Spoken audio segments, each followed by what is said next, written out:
It happened at 1834 on a warm October evening at Fort Liberty, the kind of evening where families gathered on the lawn outside the main parade field. Flags moved lazily in the wind. The loudspeaker crackled as the base commander's voice rolled across the crowd. Children laughed, boots scuffed against pavement. I was standing near the stage in my military police uniform, scanning the crowd with the quiet alertness that years of service had carved into me.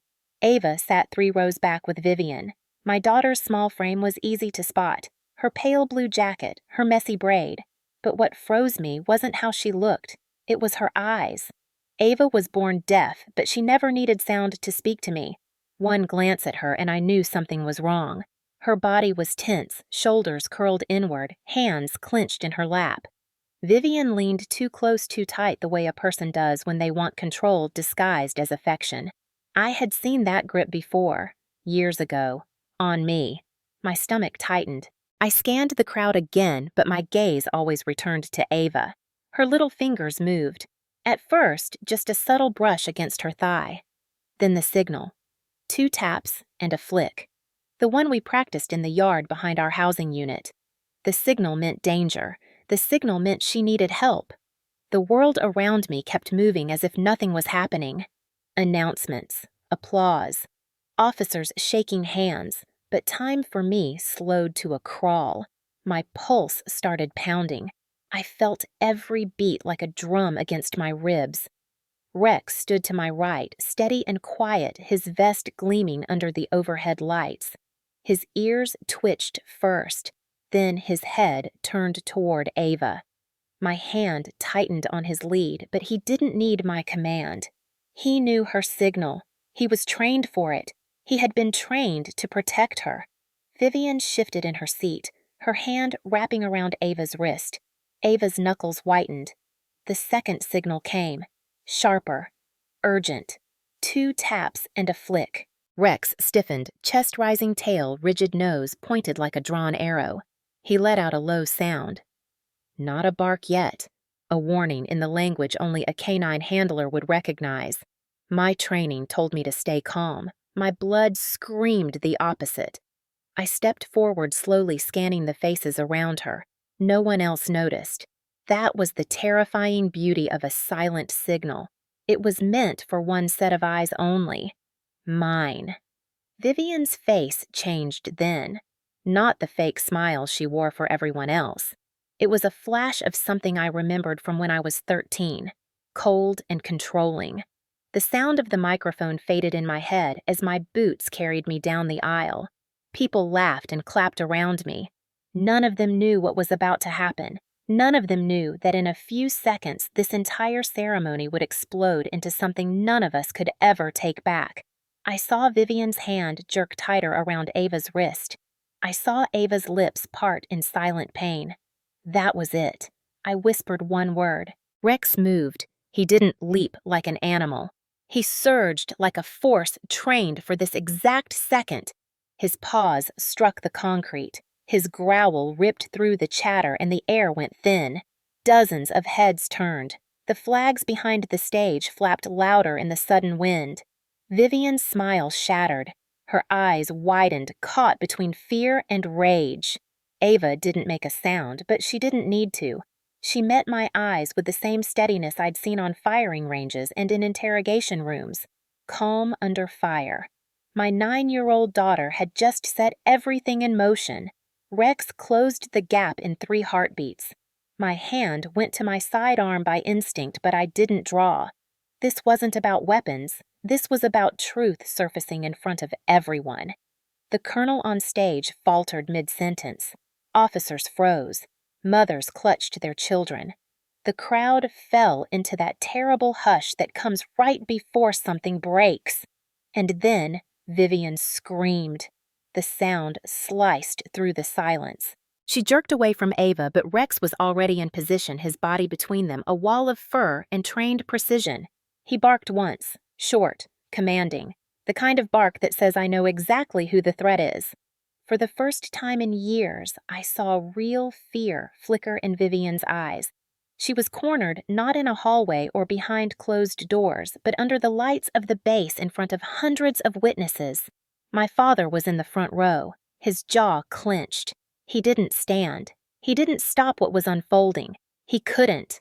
The world was finally watching what he had chosen to ignore for years. My boots felt heavier as I closed the distance. I heard the metallic rattle of Rex's leash.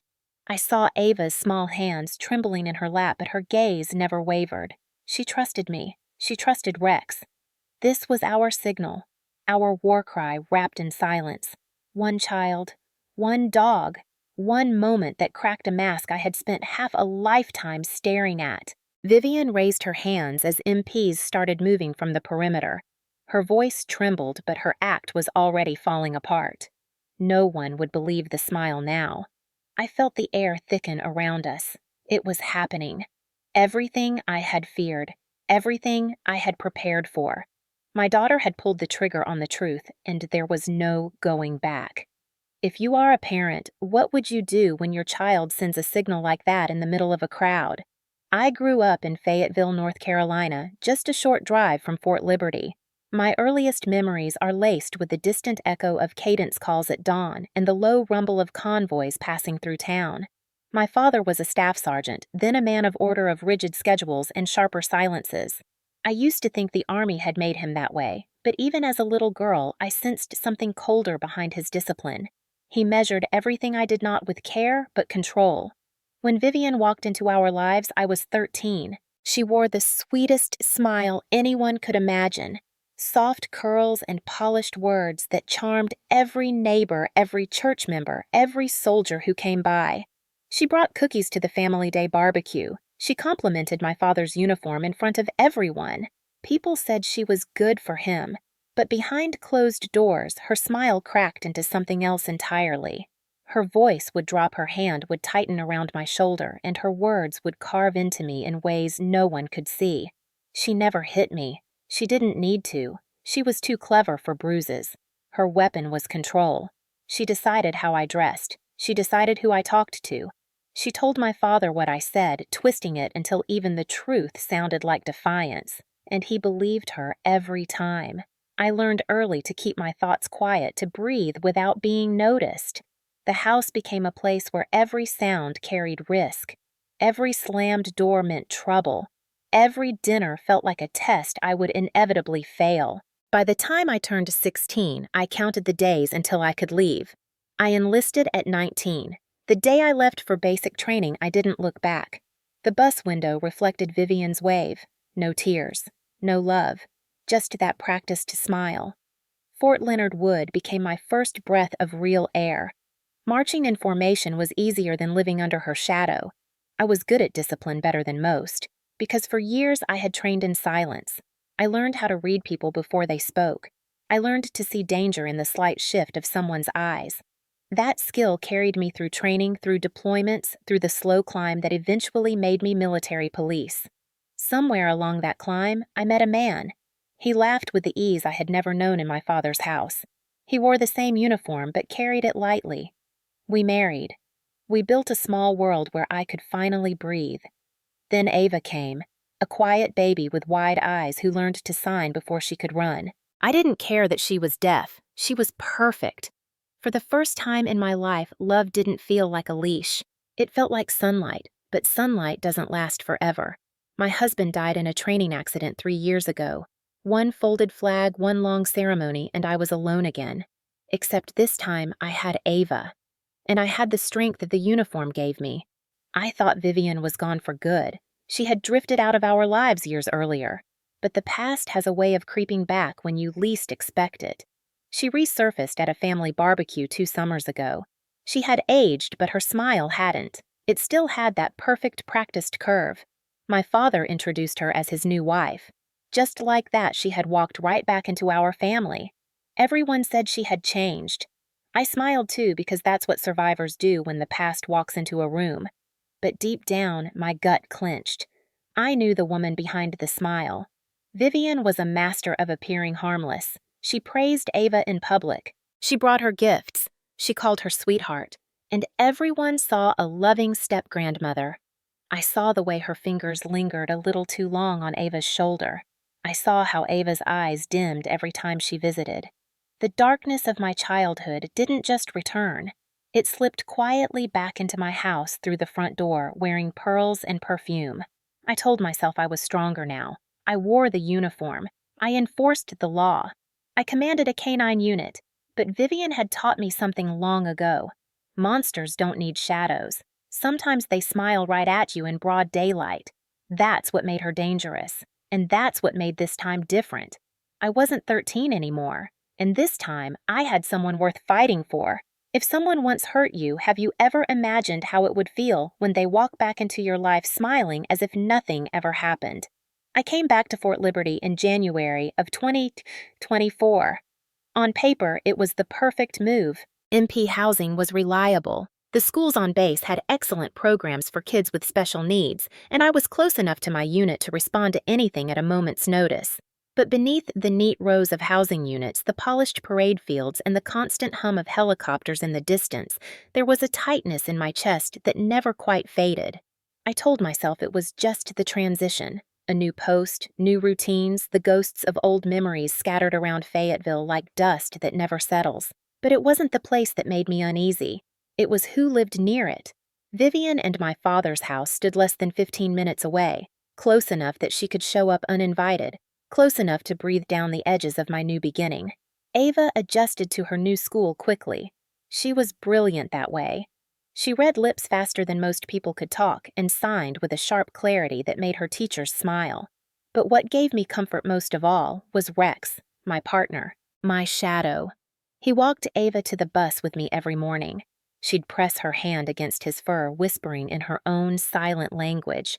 Rex would tilt his head, ears flicking, like he understood every word. Maybe he did. I trusted him more than most people. In the early weeks, everything felt almost normal. My shifts were steady. Ava laughed often. But Vivian had always been a patient creature. She didn't knock down doors. She seeped in through the cracks. It started small. She offered to help watch Ava when I was on night shifts. She brought meals to the house uninvited, but always with that honeyed smile. My father said she just wanted to help. I knew better. She never did anything without planting something beneath it. She began showing up at Ava's school events the kind grandparents do, except she was not the kind. I noticed how her hand rested on Ava's shoulder just a second too long, how Ava's smile faded the moment Vivian leaned down to whisper in her ear. I told myself I was being paranoid, that old wounds can twist perception. But then the little changes began. Ava started asking fewer questions at dinner. She spent more time alone in her room. When I asked how her day went, she would just sign 1 or 2 words. Fine. Tired. She had always been bright expressive, a burst of sunlight, but her light was dimming. And Rex noticed it too. He followed her more closely, his tail, low, his gaze fixed on her every movement. One Friday evening after a late shift, I came home to find Vivian sitting on my porch. She wore that powder blue cardigan she always wore when she wanted to look gentle. She said she had kept Ava company because I was late. My father had dropped her off. She said Ava had already gone to bed. Her voice was smooth. My gut twisted. When I checked Ava's room, she wasn't asleep. She was lying stiff under her blanket, wide awake, staring at the ceiling. Her hands were tucked under her pillow, like she didn't want me to see them shake. I sat beside her and signed softly, asking if she was okay. She signed back a single word. Fine. But her eyes didn't match the word. I kissed her forehead and turned out the light, but long after I left the room, I sat at the kitchen table staring at the front door. Vivian was creeping in closer, step by step. In the following weeks, her pattern became unmistakable. She inserted herself into every quiet corner of our lives. She started taking Ava out for what she called bonding time. Ice cream runs, walks. But each time Ava came home, her shoulders hunched a little more. Her silence stretched a little longer. She stopped signing about her day entirely. It was like Vivian was slowly carving out her voice one outing at a time. One afternoon I came home early and found them in the living room. Vivian was sitting on the couch with a book in her lap. Ava sat on the floor perfectly still, staring at the television without seeing it. Vivian smiled at me like everything was perfect, but Ava didn't move. She didn't run into my arms the way she always did. She just stared. Something inside me hardened. I started asking questions, but Vivian had answers ready for all of them. She said Ava was shy. She said kids go through phases. She said I was working too much. She said I should trust her. She said the word family like it was a weapon. But Ava started turning to Rex more than to me. She would sign to him tiny messages she didn't want anyone else to hear. At night, Rex would curl up at her feet, his head resting near her hand, always listening. And I could feel it in my bones. Something was happening. I couldn't prove it. I didn't have evidence, but I had the same feeling I'd had as a girl when Vivian's hand would tighten on my shoulder just out of sight. It was the weight of control. The kind you can't scream about because there are no bruises to show. Every part of me that had learned to survive her years ago started waking up again. She was coming for Ava. Not with fists, not with open cruelty, but with quiet hands and well-chosen smiles. And that was worse. It was familiar. It was calculated. It was her. That night, as I lay in bed, listening to the distant hum of helicopters and the wind pushing against the windows, Rex sat at the foot of the stairs, alert ears twitching. He could feel it too. The air had changed in the house. Something was closing in. Something I thought I had left behind years ago, and it wore a cardigan and a smile. It happened on a Thursday evening, quiet and unremarkable at first. The kind of night when dinner was on the stove and Rex stretched near the kitchen door, listening to every small movement like he always did. I was rolling up Ava's sleeves to wash her hands after she came home from school when I saw it. A faint bruise barely visible just above her wrist. It was the kind that would be easy to miss if you didn't know what to look for. But I knew. I had seen marks like that on myself long ago, the kind that didn't come from accidents but from someone's grip. My hand froze under the running water. Ava didn't flinch, but her eyes dropped. She always met my eyes when I talked to her, always signed with confidence. But in that moment, she wouldn't look at me. That silence said more than words. I dried her hands, slowly, gently touched the bruise, and signed, asking what happened. She hesitated, fingers twitching like she was deciding whether to trust the air itself. Then she gave a tiny signal. Don't trust her. 3 words that cut through me like a blade. I didn't have to ask who she meant. I walked out onto the porch where Vivian was leaning against the railing, arms folded, wearing that practiced calm she always put on like a coat.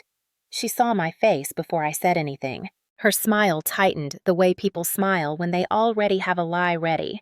She told me Ava had tripped on the steps outside their house. She said kids fall all the time. She said I shouldn't make a big deal out of it. Her voice was smooth, controlled, never too loud. She knew how to twist the edges of truth until it frayed. I told her Ava's story didn't match. Her brow furrowed like she was offended. She told me Ava was sensitive. She told me I was overprotective. And then the sharp turn. She reminded me of how many shifts I worked. She said she was the one helping when I wasn't there. She said I should be grateful. My jaw locked. For a second, I almost shouted. But Vivian was clever. She didn't fight fair. She lowered her voice and called my father outside. He stepped through the door in his worn base t-shirt, looking tired like he always did these days. She wrapped her arm around his like she had claimed it years ago. She said I was accusing her of hurting Ava. She made it sound absurd. My father stared at me, brow heavy, mouth tightening the way it always did when he didn't want to pick sides. But he did pick. He always picked her. He told me I was letting my job make me paranoid. He said I was turning a small thing into a storm. I looked at Ava through the kitchen window. She sat at the table, shoulders slumped, staring at her hands. That was the moment something cracked, not just between Vivian and me, between me and him. I had spent years hoping that someday he would see through her, that someday he would choose me. But he never did. That night was no different. I went to work the next morning with that bruise burned into my mind. I told myself I would report it. I told myself that if it were any other child, I would have filed a statement and let CID handle it. But this was my father's wife. This was my daughter. And this was the kind of wound no one wanted to believe. I brought it up casually at the MP office to a friend I trusted. She was older, a sergeant with 20 years of service. She lowered her voice and said, "Family matters are complicated." She said bruises happen. She said if I accused someone in my own family without solid proof, it would tear everything apart. She didn't mean harm, but her words settled like cold water over my fire. I drove home that night with Rex in the back seat, his head resting on his paws. He sensed something. He always did. Ava greeted me at the door, but she was quieter than usual. I tried to make her favorite dinner. I tried to make the house feel warm, but there was a thin, invisible wall between us. It wasn't hers. It was the fear I couldn't shake. When she sat at the table, her hand brushed against Rex's fur and she signed something quick, so quick I almost missed it. Safe with him, not me. That was the part that hurt the most. She trusted the dog to protect her more than she trusted me to fix this, and maybe she was right. Vivian had always been skilled at making truth look like hysteria. She had my father in her palm. She knew how to smile just enough for neighbors and teachers to believe she was kind. If I pushed too hard, she would twist it until I looked like the unstable one. That was how she had survived all those years ago. That was how she had made me small back then. That night, I sat in the living room long after Ava went to bed. I stared at the dark window. My reflection looked like someone trapped between duty and fear. The sound of Rex shifting by the door was steady grounding. I thought of the bruise on Ava's wrist, of the way her hands shook. I thought of Vivian's calm voice and my father's silence. And for the first time since coming back to Fort Liberty, I felt that same cold helplessness I used to feel as a teenager in that house. Except this time, it wasn't my wrist. It was hers, and that made it unbearable. I clenched my fists, the urge to act crawling under my skin, but the walls around us were thick and invisible. No one wanted to see the truth. Not my father, not my colleagues, not even the people who claimed to know me best. And Vivian knew it. She had me right where she wanted me, outnumbered, surrounded, alone. I stopped waiting for proof to fall into my hands. I started watching, quietly, carefully. I installed a small camera above the front door under the porch light where Vivian wouldn't notice it. I checked it every night after Ava went to sleep. At first it showed nothing unusual. Vivian coming by to drop off meals pretending to care. But then, patterns started to emerge. She always came at the same time just before dusk. She always left in less than 10 minutes. And she always looked at her phone right before stepping inside. Not a casual glance, a signal, like someone was checking in on her. I dug deeper. I checked my father's call logs on the shared family account he had never bothered to update. Her number appeared at odd hours late at night multiple times a week. And once a number I didn't recognize. I traced it, prepaid, no name. My gut tightened. Vivian had always played her games in silence. Now she was building something I couldn't quite see. While she moved like a shadow, I turned to the one ally I trusted with my life, Rex. He was more than my partner. He was my constant. At the K-9 unit training field, I began working with Ava in secret. She learned quickly. She always did. She knew how to speak without sound. Now she learned how to call for help without words. 2 taps and a flick meant Rex would react whether I was next to him or across the field. He understood her signals like he understood mine. His ears twitched. His tail stiffened. He watched her like she was his mission. It gave me a small thread of hope, something steady in the storm that was tightening around us. But Vivian was tightening her own net, too. She started controlling how and when I saw Ava. She began offering to pick her up from school, calling it help. She kept Ava longer on weekends. She showed up uninvited more often. Every time I pushed back, she acted hurt. Her voice soft, just loud enough for my father to hear. She knew how to turn a boundary into an accusation. She knew how to twist concern into control. My father stood beside her, arms crossed, silent but present. And silence from him was worse than words. He didn't believe me. Or maybe he didn't want to. Either way, she was winning ground inch by inch. At home, Ava withdrew further. She started sitting closer to Rex in the evenings, her fingers running along his fur like it anchored her to something safe. She didn't have to say a word for me to understand. She was scared, and that fear filled the walls of our house like smoke, thick and heavy. I started sleeping less. Every night after my shift ended, I would drive around the block before pulling into the driveway, headlights off, watching, waiting. Vivian's car sometimes sat at the curb even when she claimed to be home. She had begun lingering around us like a ghost that wouldn't leave. One night, it all came to a head. I came home from a long shift at 2300 hours to find Ava's window cracked open. Rex bolted out of the living room before I could even speak. I followed his shadow into the night. His paws hit the grass with the precision of muscle memory. My heart pounded as I sprinted behind him, flashlight off. I saw a small figure running across the housing block toward the K-9 unit field. It was Ava. She wasn't in pajamas. She was still in her school clothes. Her hair was messy, her breathing ragged. Vivian was nowhere in sight. Rex reached her first. He slowed his pace the moment he got close, letting out a soft rumble, protective, not aggressive. Ava dropped to her knees and clutched his collar like a lifeline. When I reached them, her hands were shaking. She started signing before she even caught her breath. She said she was locked in at Vivian's house after dinner. She said she climbed out the back window. She said she didn't want to go back there again. My hands clenched before I even realized it. I wanted to call the MPs. I wanted to break down the walls of that house and drag the truth into the open. But I knew Vivian. She would deny everything. She would twist it. My father would back her, and I would look like the angry soldier who overreacted. So I held my daughter and breathed through the rage that burned in my chest. I signed to her that she was safe, that Rex would always find her, that I would, and I meant it with every cell in my body. I walked her home with Rex between us, his ears alert, his head high. That night, after Ava fell asleep, I sat on the floor next to her bed, listening to the quiet hum of the bass through the window. For years, I had believed the worst parts of my childhood were behind me, but they had been waiting in the dark, wearing my stepmother's smile, crawling back toward my child. I wasn't going to let her win this time, not with words, not with twisted kindness.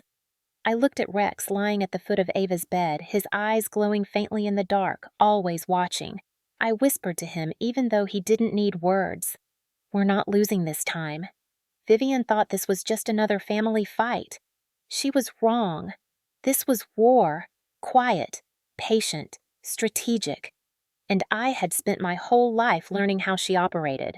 Now she would learn that I did too. If someone once hurt you and now they turned their hands toward your child, what would you do? The parade field was packed that night. It was Military Family Appreciation Day, one of those events that blended ceremony with warmth. Flags lined the main walkway. A band played softly in the distance, their brass notes rising into the crisp evening air. Families filled the rows of folding chairs, children waving glow sticks, soldiers in their dress uniforms straightening their collars. The command team was on stage giving a speech about honor and unity. I was posted near the north perimeter with Rex positioned as part of the MP security detail. It was routine work. I'd done it dozens of times before. But that night, the world narrowed to a single row in the middle of the crowd. Vivian sat beside Ava, her arm draped lightly around Ava's shoulder like a mother hen, soft and performative. Ava's hands were folded tightly in her lap. Her posture was too stiff for a child her age. She wasn't watching the stage. She wasn't smiling. She was staring at me. Her eyes didn't blink. I knew that look. It wasn't fear in the loud sense. It was the silent kind. The kind I used to wear when I was 13. My chest tightened. Around me, the band played and the commander's voice carried on through the mic. I saw Vivian lean closer to Ava, whispering something. Ava's shoulders flinched so slightly that anyone else would have missed it. I didn't. My fingers curled around Rex's lead. I took one step forward, slow, deliberate. Ava's right hand moved, just a fraction. 2 taps and a flick. My lungs froze. The signal. Rex's ears snapped up before I even breathed the command. His head turned toward her body, tense like a coiled spring. His growl was low, quiet, vibrating against the air around us. I knew what that sound meant. It wasn't aggression, it was recognition. Vivian straightened slightly in her chair, maybe sensing a shift in the air. She glanced over her shoulder toward me. For the first time in years, her perfect smile cracked at the edges. I walked toward them, each step cutting through the hum of the crowd. Nobody else had noticed yet. The speeches droned on. Children laughed. Flags rustled. But the ground under me felt electric. Ava's hand twitched again. The second signal. Urgent. Sharp. Rex moved before I spoke. His muscles bunched under the harness, and then he surged forward. Not recklessly, not wild, but precise. The crowd gasped as he broke from formation, tail straight, eyes locked on Vivian. MPs don't run without cause. Canine units never react without reason. Heads turned. The band faltered. The microphone screeched as the commander paused mid-sentence. Rex's bark cracked the air. A single, commanding sound. I was right behind him. In seconds, everything shifted. The event was no longer just a family celebration. It became a spotlight. MP officers turned instinctively toward the commotion hands on their radios. The crowd rippled like a wave, rows of chairs creaking as people stood. Vivian tried to stand too, but Rex blocked her path. His stance was firm, chest-forward growl, rolling deep and steady. Ava shrank into herself, hands clenched in her lap, but her eyes never left mine. She had lit the fuse. I lifted my hand, signaling the nearby MP team to hold position and keep the perimeter secure. My training cut through the chaos like a blade. I didn't shout. I didn't need to. The dog had everyone's attention. One of the MPs called for a medic. Another secured the stage.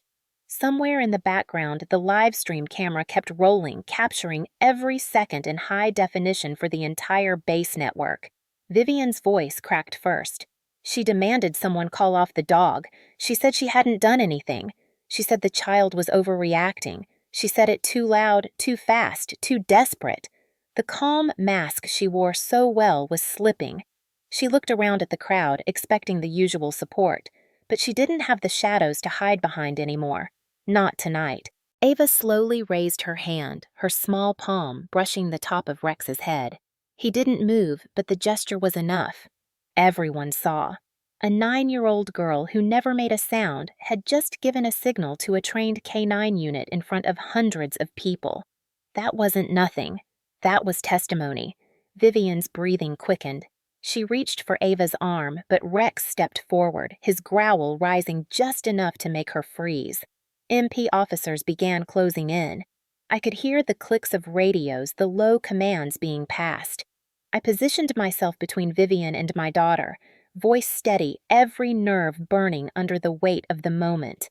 I told Vivian to take her hands off the child. Her eyes snapped to mine, wide and wild now. She wasn't the elegant stepmother anymore. She was exactly who she had always been. The crowd wasn't clapping anymore. It was silent. A silence sharper than any sound. And in that silence, truth had no place to hide. One of the officers approached with a handheld camera. The live stream panned closer. A medic stepped in to check Ava. The tiny bruise on her wrist was visible now in the harsh white light. Vivian tried to back away, but there was nowhere to go. People were filming with their phones. Soldiers, spouses, neighbors. All those years she had perfected her act, and tonight a little girl and a canine had ripped it apart in seconds. I crouched next to Ava, whispered to her, and she pressed her forehead against Rex's collar. She was shaking, but steady. Strong. Rex leaned into her gently, a silent anchor. For years, I had fought Vivian in the dark in corners where no one would look. Tonight, she was cornered in the light. Tonight, I wasn't alone. Ava wasn't alone. The crowd saw everything. They heard her silence, and for once, silence was louder than any excuse. I stood up slowly, turned to the MPs, and gave the order to hold her. Vivian shouted. She pleaded. She tried to twist her voice into honey, but no one listened anymore. Not after the signal. Not after the bark. Not after the look on that little girl's face. That was the moment revenge stopped being quiet. That was the moment justice began to breathe. The silence after Rex barked felt heavier than the sound itself. It rippled across the parade field like a sudden storm cutting through the band music and speeches. Hundreds of eyes locked onto a single corner of the seating area where Vivian sat frozen, her hand still hovering in midair. Ava remained rigid in her chair, breathing fast but steady, clutching Rex's collar like it was the only safe place left in the world. The crowd didn't understand yet, but they felt it. Everyone felt it. The commander on stage paused, squinting toward the commotion, the microphone picking up the uneasy murmur rising from the audience. The MPs responded fast. Years of drills kicked in like clockwork. 2 officers from the perimeter moved in from the left. A medic sprinted across the grass with a small trauma kit in hand. I stood between Vivian and Ava, giving short, precise commands. The live stream camera operator didn't know what to do, so he kept filming. Every word, every breath, every second was being broadcast across the entire base network in real time. Vivian shifted in her seat, eyes wide. She tried to paste on that smooth, practiced smile, but it wouldn't stay. The mask was cracking. The medic crouched next to Ava, speaking softly as he examined her wrist. Under the harsh white flashlight, the bruise stood out sharply against her pale skin. It wasn't old. It was fresh. He looked up at me, his brow tightening with the silent language every MP recognized. This was no accident. He signaled for the on-duty officer to log it.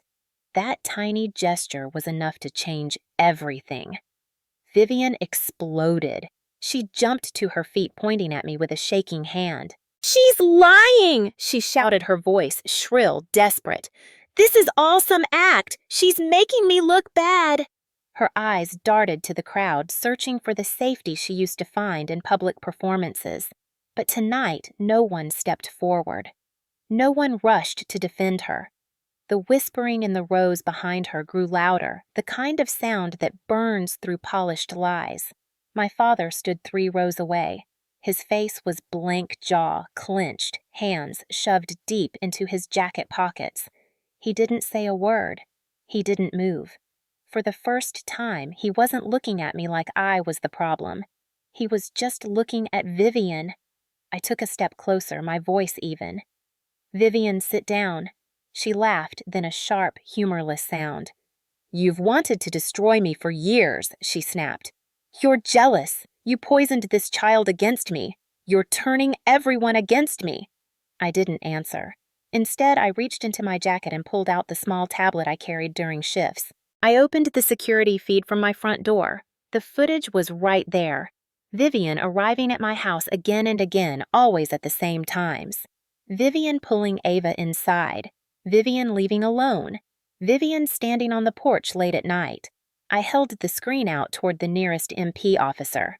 "Play it," I said. He linked it to the portable projector that the security team used for evidence review during live investigations. In seconds, the footage appeared on the portable display mounted near the live stream stage. Everyone could see it now. Soldiers, families, officers. My father. Vivian. The air thickened as the clips rolled. Vivian froze in place. She didn't look elegant anymore. She looked cornered. A woman in the front row covered her mouth. A soldier whispered something to his wife. An MP captain whispered into his radio. People who had believed Vivian's sweet facade for years were watching the cracks split wide open. Vivian took a step backward, hands trembling. "This doesn't prove anything," she hissed, but the tremor in her voice betrayed her. Ava signed something quietly from behind Rex. One of the MPs asked me what she said. I repeated softly, "She doesn't want to go home with her again." That sentence landed like a hammer in the middle of the field. The commander on stage removed his hat, his face grave. The medic stood confirming the bruise in his official report. I gave the order to detain Vivian pending CID involvement. She screamed. It wasn't the composed voice she had always used to manipulate my father. It was raw, jagged animal. She shouted that this was a setup. She shouted that everyone would regret this. 2 MPs moved in, 1 on each side. She struggled against their grip, spitting words that bounced uselessly off the air. For the first time, she wasn't in control. For the first time, it wasn't her word against mine. It was her against the evidence, against the eyes of hundreds of people. My father didn't move. He just stood there as the woman he had defended for years was handcuffed in front of everyone. His shoulders sagged like someone who'd finally run out of excuses. As they pulled Vivian away, Ava reached for me. I crouched down beside her and she pressed her forehead against Rex's neck. Her fingers moved slowly against his fur. She didn't need to speak.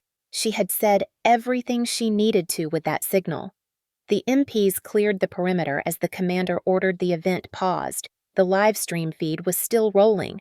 People on base who weren't even there were already watching. Messages were popping up on the internal chat network. Witnesses, opinions, outrage. This was no longer a private family matter. This was public, visible, recorded, unspinnable. The medic documented Ava's injuries on the spot.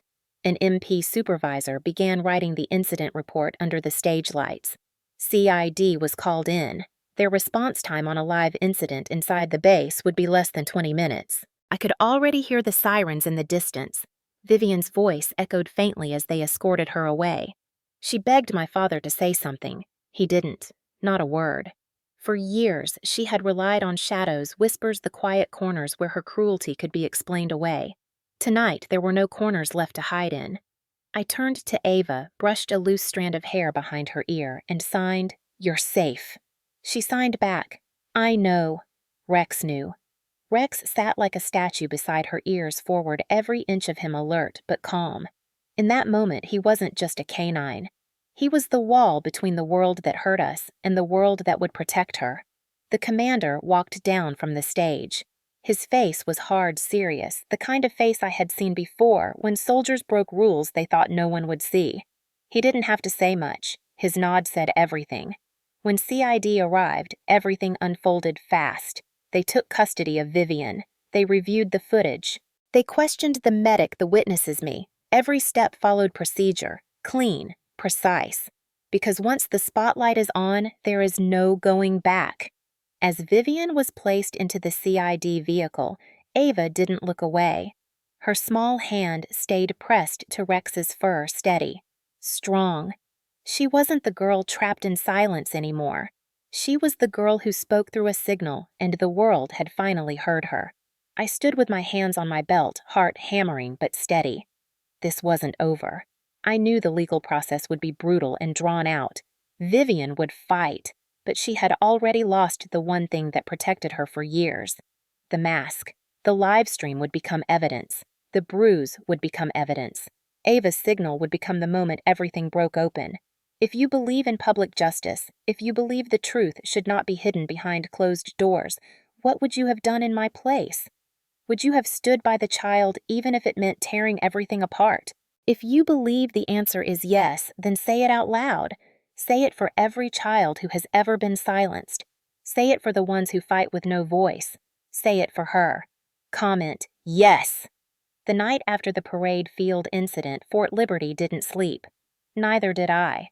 The CID investigators arrived before the chairs were even folded, their black SUVs pulling up in a line, their badges flashing in the harsh white floodlights. Everything became procedure. Vivian was taken to the holding facility on base, not a county jail. Because this wasn't just a family issue anymore. This was a felony, federal jurisdiction. The charges were read to her before midnight. Child abuse on federal property. Assault on a minor. Endangerment during a military event. The words hit the air like bullets, sharp and final. She screamed, denied, begged, then went quiet. She always went quiet when she realized she couldn't charm her way out. CID moved fast because the entire incident had unfolded in public. They had eyewitnesses. They had physical evidence. They had video footage from the live stream and from the projector. They had the medic's preliminary report. For once, they had everything that victims like me never had when it mattered most. There was no spinning this, no hiding behind polite smiles and whispers. Vivian was booked into custody at the federal detention facility near the training ground. I watched the CID vehicle disappear through the gate from the edge of the field, Ava asleep against my chest. Rex sitting at my side like a shadow carved from muscle and loyalty. By sunrise, the base was buzzing. Everyone knew. No one pretended not to. The live stream had reached hundreds of soldiers and their families before CID could even issue the formal statement. When I walked into the MP office at 0700, conversations stopped mid-sentence.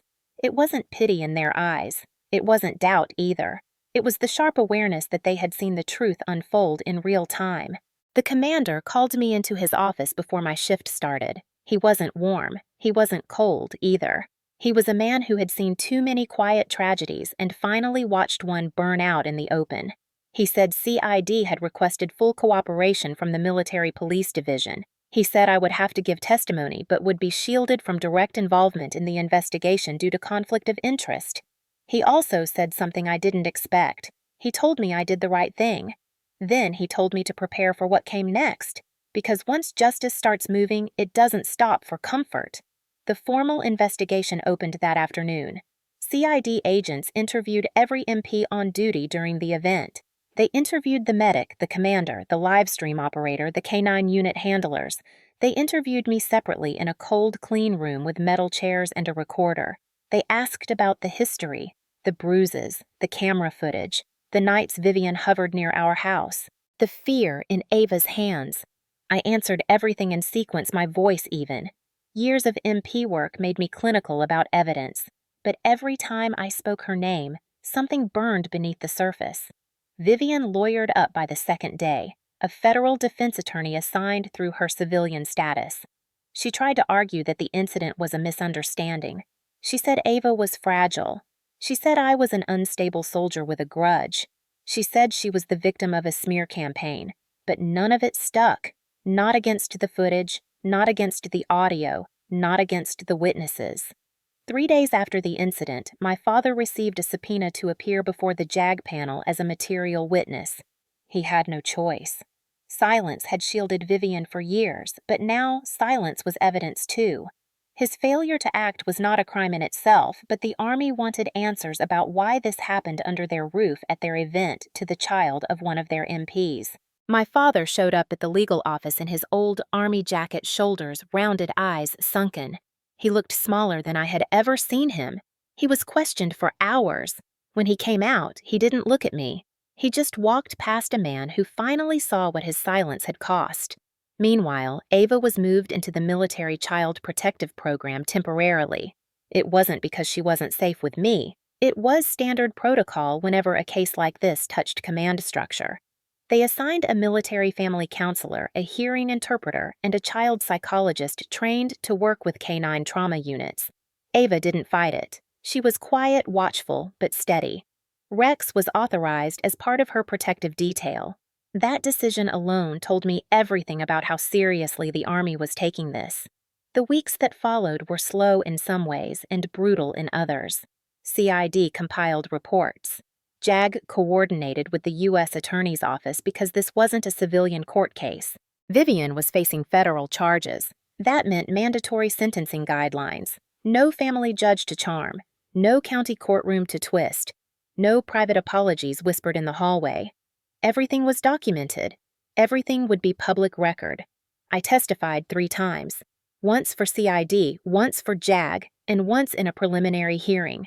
Each time, I had to recount everything in detail, the bruise, the signals, the years of control, the quiet war no one had wanted to see. It was clinical, but it was also personal. I didn't cry. I didn't break. I spoke like a soldier giving a briefing. Facts first, pain buried beneath precision.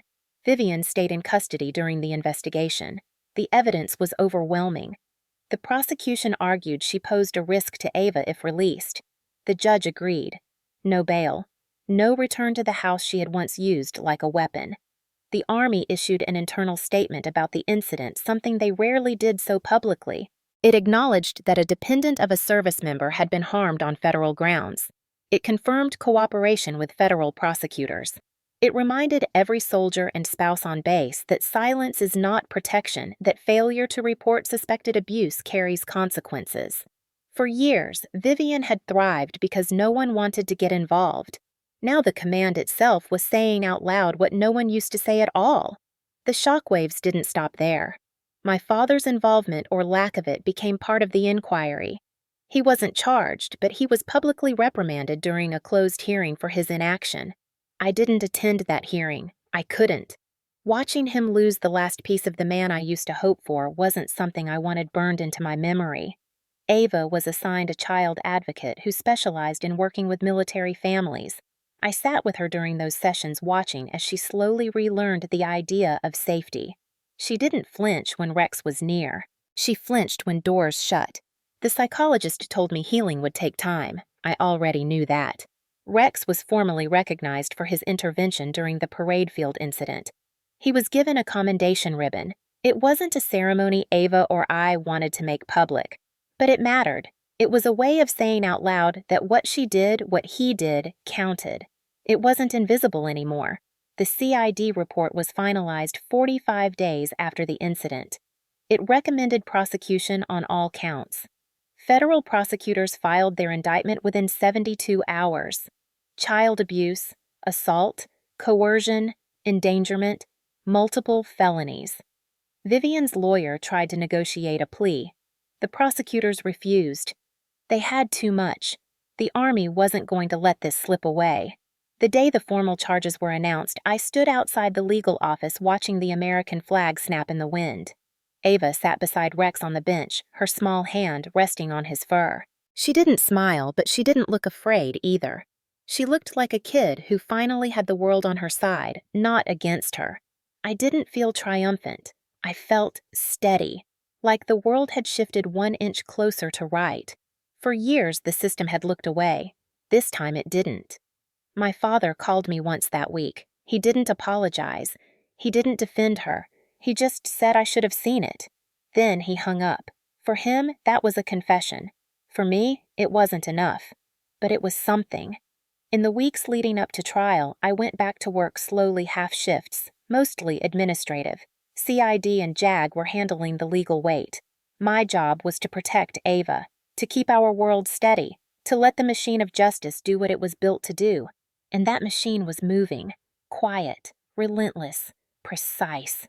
Vivian wasn't just fighting me anymore. She was fighting an entire structure that didn't forgive what she had done. And this time, her smile, her lies, her whispered manipulations were nothing against the floodlight of evidence. Justice isn't loud. It doesn't shout. It moves with weight. And every day it moved, the silence she had built around us cracked a little more. Every day I saw Ava stand a little taller.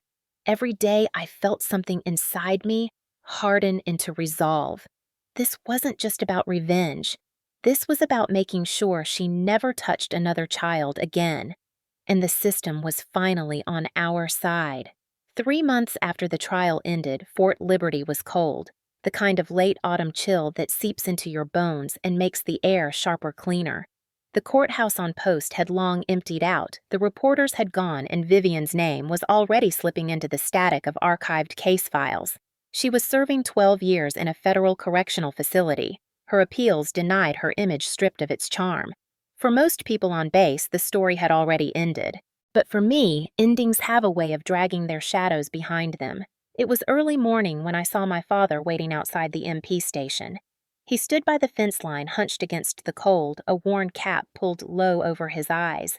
He hadn't visited the base since the sentencing. I knew before he opened his mouth why he was here. I had seen it in his eyes the day the verdict was read when Vivian's face crumpled, not because she was sorry, but because she had finally been cornered. My father didn't know how to live without her lies. He called my name softly, almost like he was rehearsing. There was none of the sharp authority he used to carry in his voice when I was a kid. Just a tired man standing on ground he didn't control anymore. I didn't invite him inside. I stood there with Rex sitting alert by my side.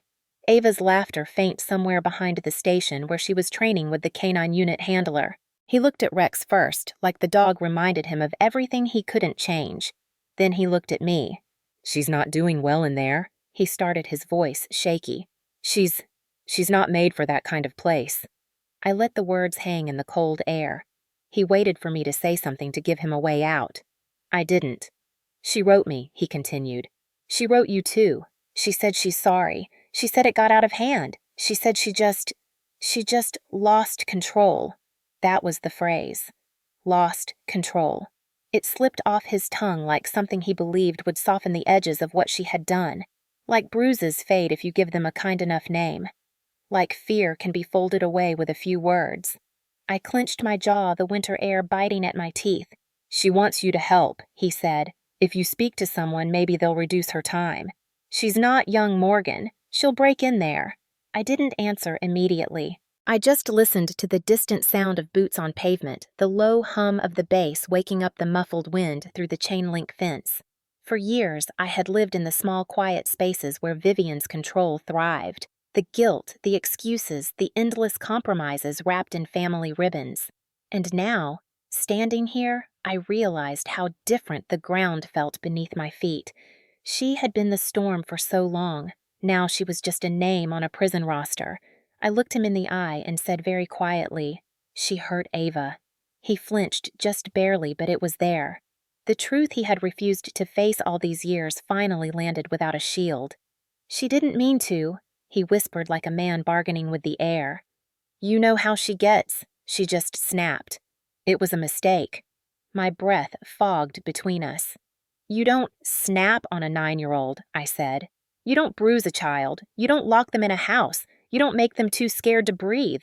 He took a step closer, voice cracking. "She loves you. She loves this family. She was trying to hold everything together." "Family doesn't hurt children," I said. Slowly, clearly, like drawing a line across the frozen ground. He went still. The words didn't come from rage. They came from something colder, cleaner. For the first time in my life, I wasn't begging to be believed. I wasn't trying to prove anything. I wasn't carrying her weight anymore. He reached into his jacket and pulled out a folded envelope. "She wrote to you," he said. "Said she'd understand if you don't forgive her, but she hopes you will. She says blood is blood." I took the envelope not because I wanted it, but because I needed to look at it. It was light, as if the lies inside had lost their weight. I opened it while he watched. The handwriting was neat, the same careful loops she used on birthday cards when I was a kid. She wrote about how scared she was in prison, how she missed my father, how she missed me, how she missed Ava. She wrote that she was sorry if she'd hurt anyone. She didn't write what she'd done. She didn't write that she had crushed a child's trust. She wrote like she was the one who'd been wronged. She ended it with, "We're still family. Don't let this destroy us." I folded the letter once, then twice, and then I tore it in half right in front of him. His eyes widened like I had torn a piece of him with it. But I hadn't. I had torn away the last illusion. "She's still your stepmother," he whispered. "No," I said. "She's an inmate, and she's exactly where she belongs." For years, Vivian had been the center of gravity in our family. Every argument orbited around her. Every silence fed her. Every doubt bent toward her version of the truth. But standing there with Rex quiet at my side and the wind cutting through the fence line, I realized she had no power left here. My father's shoulders sagged. He looked older than I had ever seen him. He muttered some things about forgiveness, about how time changes people, about how she didn't deserve to die in prison. But the thing about time is that it doesn't erase what someone chose to do. It only strips away the excuses. I turned to leave, but he reached for my arm. "Morgan," he said softly. "She's still part of our family." I met his eyes. "Then your family ends with her." The words weren't loud. They didn't need to be. They were a clean cut through decades of control. He let go of my arm slowly like a man realizing the world he built was already gone. Later that night, alone in the quiet of our house, I sat on the couch with the shredded letter in my hand. Ava was asleep upstairs, Rex curled up at the foot of the stairs, always guarding. The house felt still in a way it hadn't in years. No shadow pressed against the walls. No voice whispered doubts into my head. Just quiet. Vivian wrote again 2 weeks later. A different envelope. Same handwriting. This time she said she had changed, that she found faith, that she was ready to make amends. She wrote about family again, about second chances. I didn't open it. I dropped it in the fire pit behind the house and watched the flame take it apart piece by piece. I didn't need her apology. I didn't need her remorse. I didn't need her version of family anymore. A few days after that, my father called. His voice was small. "She keeps asking for you," he said. "She won't get me," I answered. He didn't argue. Not this time.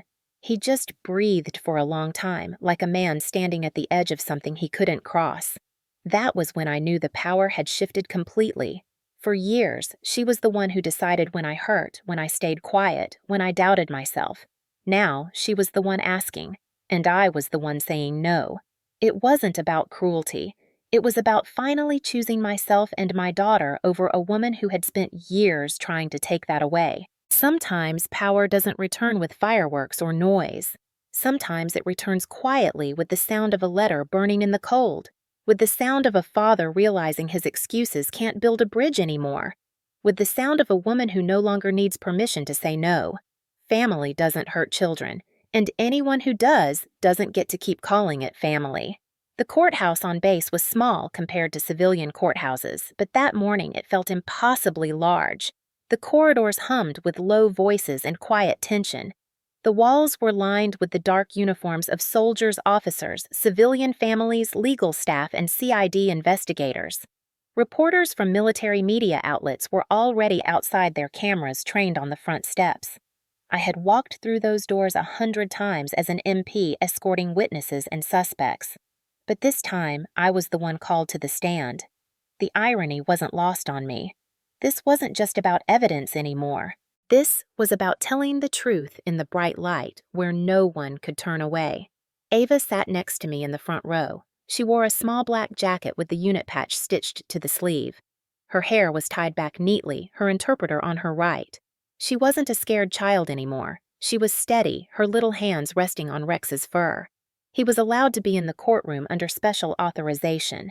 He lay at her feet, silent and alert, his head resting between his paws, but his ears flicking at every sound. His presence was a shield, and that shield had never failed us. Vivian entered the courtroom escorted by federal marshals. She no longer carried the polished mask she used to wear.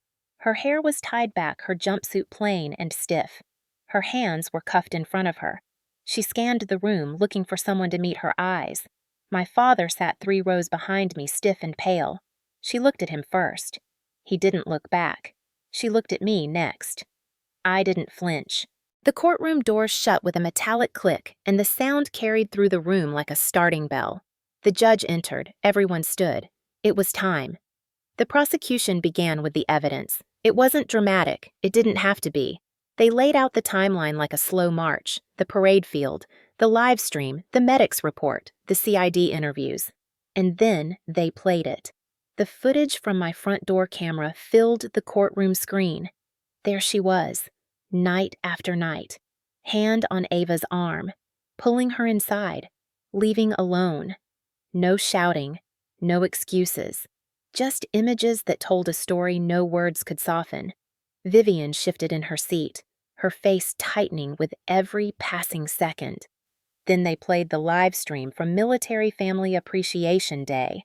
Hundreds of people on the parade field, the band, the commander's voice.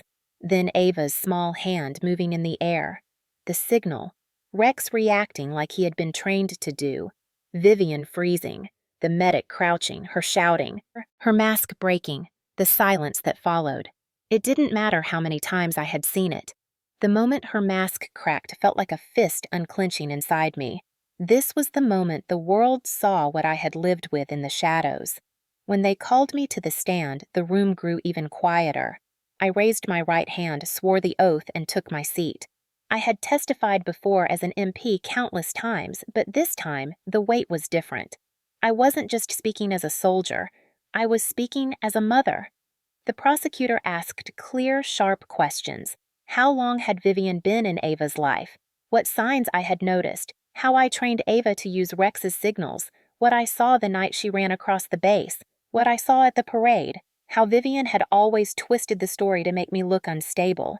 I answered each question with precision, my voice steady, my spine straight. I didn't cry. I didn't shake. I spoke like a woman who no longer owed silence to anyone. When they asked why I trained Ava to signal Rex, I said, because she couldn't count on anyone else to hear her. For the first time, Vivian dropped her gaze to the floor.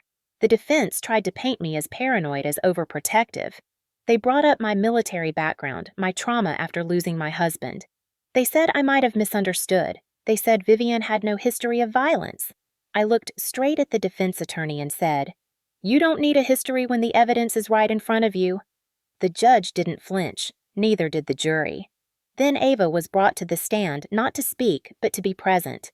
The interpreter stood beside her as she signed slowly, telling the jury about the night she climbed out the window, the feeling of Rex running to her the moment she gave the signal on the parade field. Her small hands moved with quiet strength. No words, just her truth. Some of the soldiers in the gallery wiped their eyes. They didn't clap. They didn't make a sound. But the air in the room changed.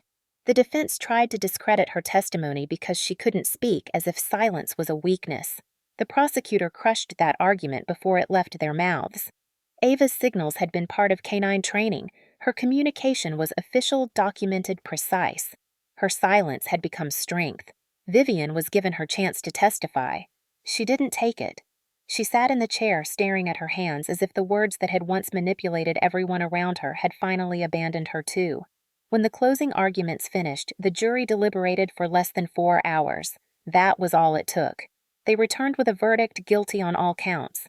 The judge read the sentencing with the same calm authority that Vivian used to mimic but never own. 12 years in federal prison, 3 years supervised release after. No contact with Ava, ever.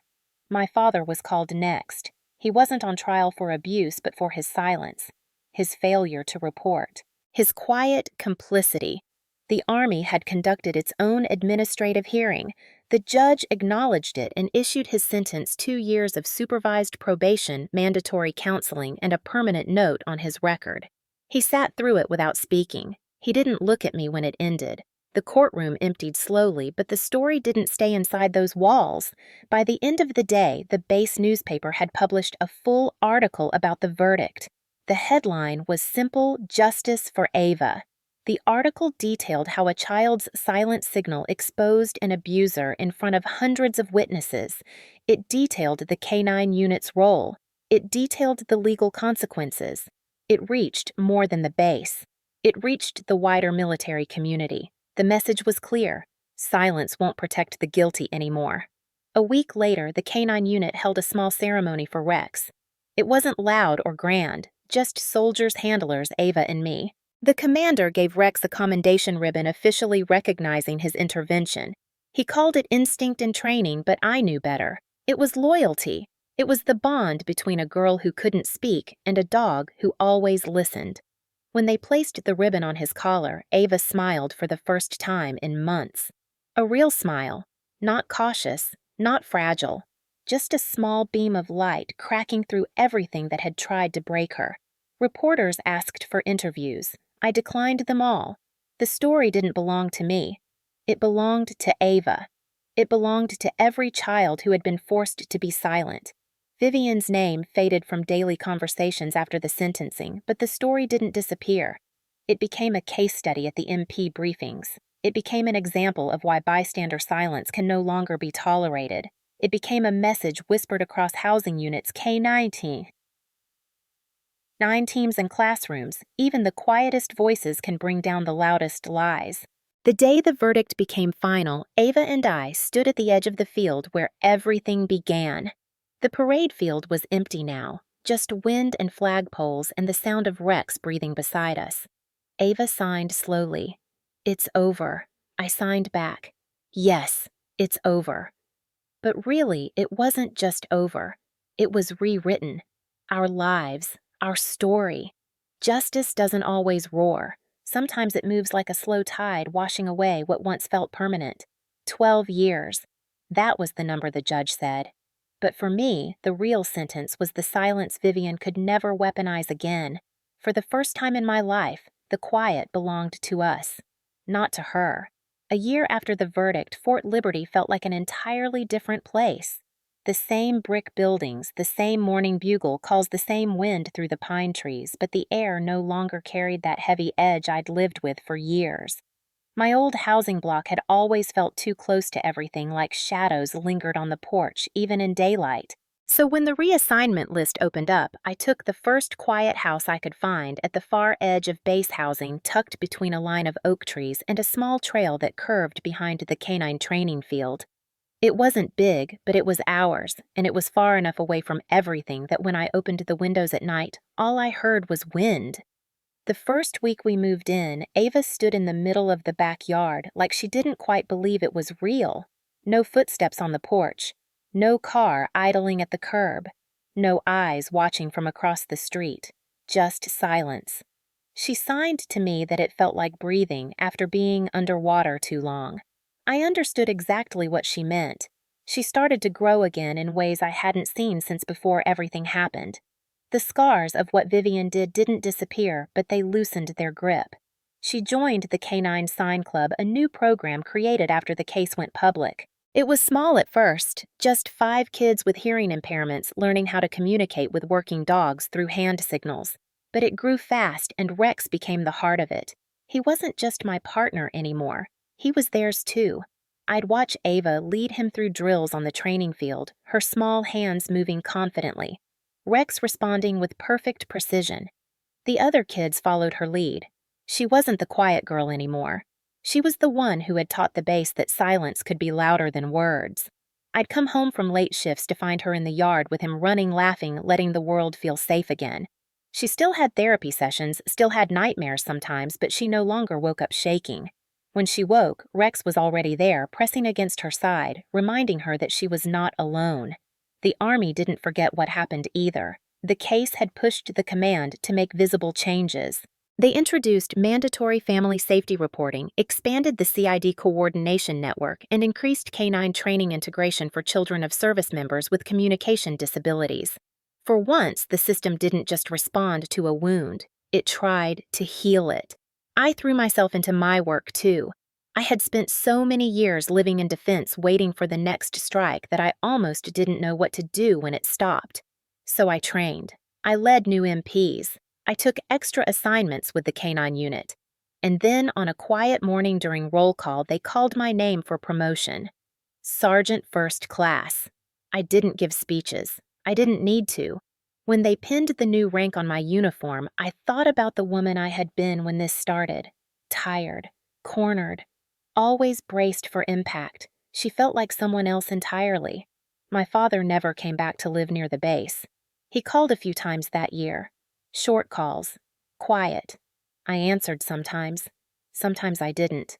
Forgiveness wasn't something I owed him, and I finally understood I didn't need his permission to live. Vivian remained where she belonged, behind concrete and steel. We didn't get updates about her after sentencing, and that was exactly how I wanted it. She was no longer part of the orbit of our lives, just a distant star that had burned itself out. As the months passed, small ordinary rituals began to return. Sunday breakfasts, warm light through the kitchen window, the sound of Ava's laughter mixing with Rex's bark. Those were things we had almost lost, things we now guarded fiercely. That spring, Ava asked me if we could plant a small garden in the backyard. She wanted a place that belonged only to us. So we built it together, a raised bed, good soil, a row of tomatoes and sunflowers along the fence. It wasn't much, but it was alive. Every morning before school, she'd water it while Rex sat beside her like a sentry. Watching her hands move through the dirt, steady and unafraid, was like watching her build her own future from the ground up.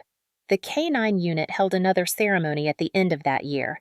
This time, it wasn't about medals or ribbons. It was about honoring service teams. They brought out Rex in full harness, and Ava got to stand next to me in uniformed formation. When they called his name, the crowd clapped not out of pity, not because of tragedy, but out of respect. He wasn't just the dog who responded to a signal. He was the dog who helped a little girl reclaim her voice. That night, after the ceremony, Ava and I sat on the back steps watching the stars. She leaned against me, her hands warm in mine. She signed slowly, carefully. We made it. I signed back. Yes, we did. I thought about the long nights before the trial, about the bruises I once memorized, and fear about the courtroom, the sentence, the silence that followed. And then I thought about now. The wind moving through the trees, the smell of tomatoes in the dirt, the soft rhythm of Rex's breathing. Peace doesn't come loud. It settles. It fills in the cracks slowly. It becomes part of the air until you almost forget what it felt like to live without it. Ava grew taller that year, stronger. She made friends. She became the one other kids turned to when they were nervous about working with the dogs. She didn't just survive what happened. She built something out of it, something permanent. Sometimes I still thought about Vivian. Not with anger, not even with pain. Just with the distant acknowledgement of a storm we survived. She no longer controlled a single piece of my world, and that was enough. On the anniversary of the parade field night, Ava left a small paw print charm on Rex's collar. She told me it was so he'd always know he was her hero. He didn't need the charm to know it, but she needed to give it. And I let her because small gestures matter when they're born from healing. I didn't think about justice that night. I didn't think about courts or verdicts or the word guilty. I thought about survival that turned into strength. I thought about a woman who stopped being scared, and I thought about a little girl who had whispered through her hands and changed everything. Peace isn't loud. It doesn't demand. It lives quietly in the spaces where fear used to grow.